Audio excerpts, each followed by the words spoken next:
Asal-muasal kisah Sipalui.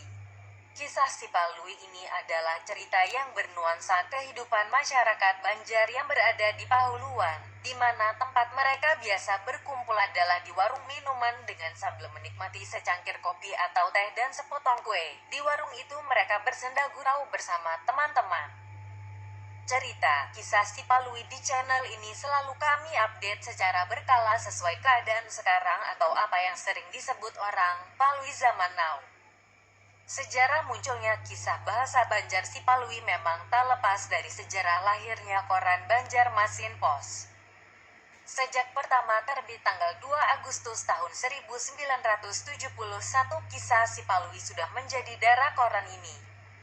Adalah Yustan Azidin, satu dari 3 pendiri Bepos yang menetaskannya.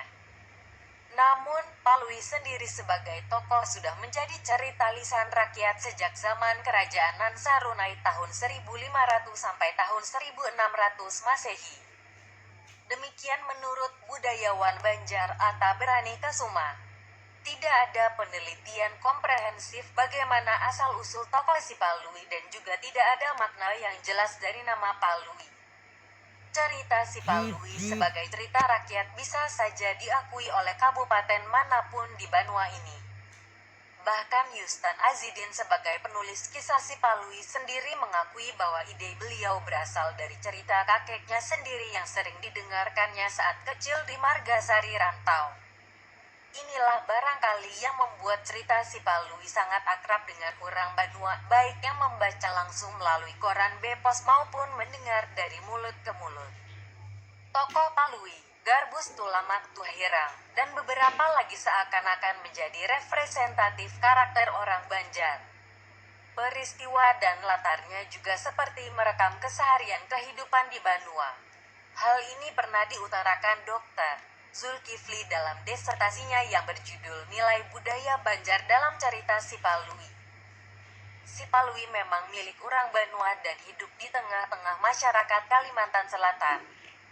Kita juga gembira karena Sipalui bukan hanya hidup di lembaran koran Banjarmasin Pos tapi juga di media lain. Seperti yang dilakukan Sanggar Titian Barantai dengan Festival Teater Sipalui.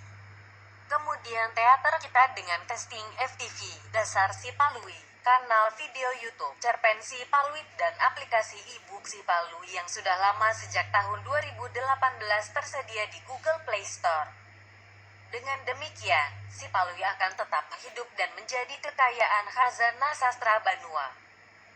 Akhirnya dengan maksud tidak ingin merugikan siapapun dan semata-mata hanya ingin memberikan bacaan hiburan saja, maka di sini kami juga memohon izin kepada pimpinan redaksi Banjarmasin Pos untuk mempublikasikan kembali kisah-kisah jenaka Sipalui melalui channel dengan nama Cerpen Palui. Terima kasih.